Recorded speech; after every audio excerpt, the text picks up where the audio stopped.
Hello?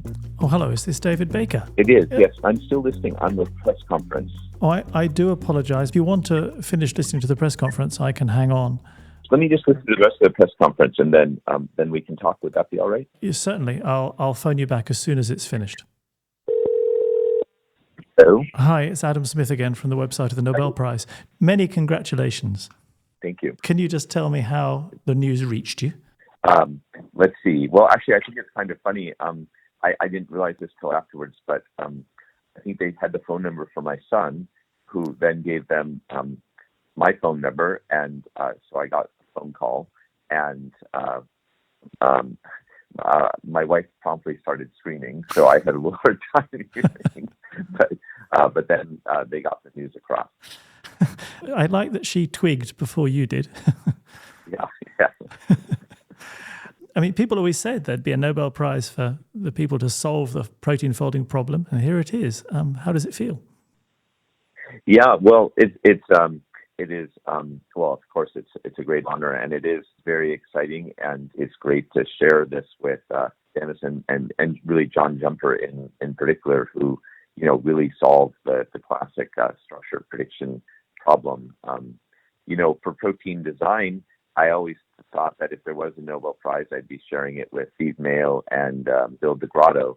So I'm a little sorry about that. But yeah, I think it's neat to have, there's always been two sides to the protein folding problem, going from sequence structure and then back from structure to sequence. And I think it's neat that there's a Nobel Prize for them together. Yeah, united, yes. What do you think is going to be the most beneficial effect of protein design in the sort of foreseeable future? Well, I'm really optimistic about really a wide range of applications. So just thinking about the things that we're working on now, in health and medicine, I think smarter therapeutics that are more precise and act only in the right time and place in the body could get around a lot of the problems of systemic drugs. And we have the first really de novo designed medicine that's been approved for use in humans. That's a vaccine designed by my colleague Neil Kane at the Institute for Protein Design. Then outside of medicine, I think we're making great strides now in developing new catalysts, and that could be for things like breaking down pollutants and plastics and things in the environment, to coming up with a sort of greener chemistry, to better routes to new molecules. And so I think there's a lot of sustainability applications. Once you start just thinking about all the different things proteins do in nature, and they really just evolved over random chance over millions of years of natural selection. Now with the ability to design new proteins specifically to solve problems, there's just so many possibilities.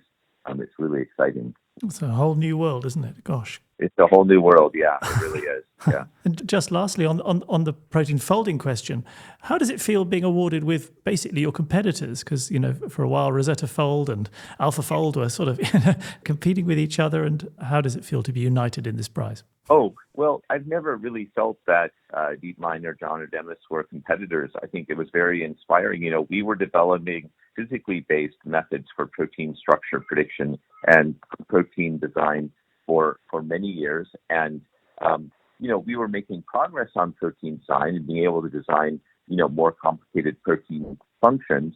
But, it was continued progress. But then when John developed AlphaFold 2, it was really kind of a wake-up call for me to the power of deep learning. So rather than competitors, I really would say they've been great inspirers about the power of deep learning. So I think that a lot of the most exciting things that we've done in the recent years have come from the deep learning methods that we've developed, who really, really inspired that machine learning to have so much power in this field from John and Demis's work.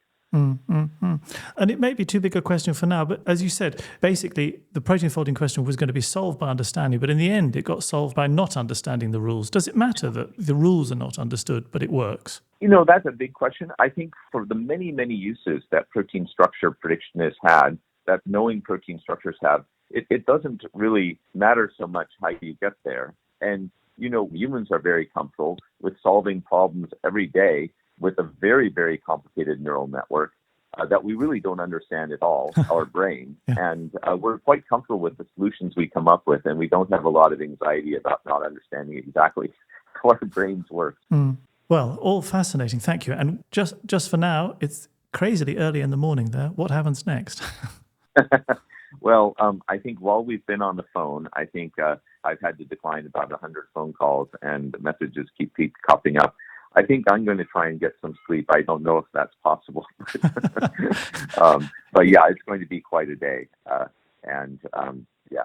It will. It would put you among a select group of laureates who've managed to do that. So good luck. I hope it works. Yes, I'm not very optimistic, so it's very exciting. Okay. Once again, congratulations, David. Thank you. Bye. Bye. You just heard a special episode of Nobel Prize Conversations.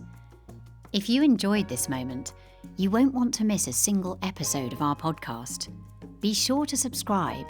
We're available on Amazon Music, Apple Podcasts, Spotify, and many, many more popular platforms.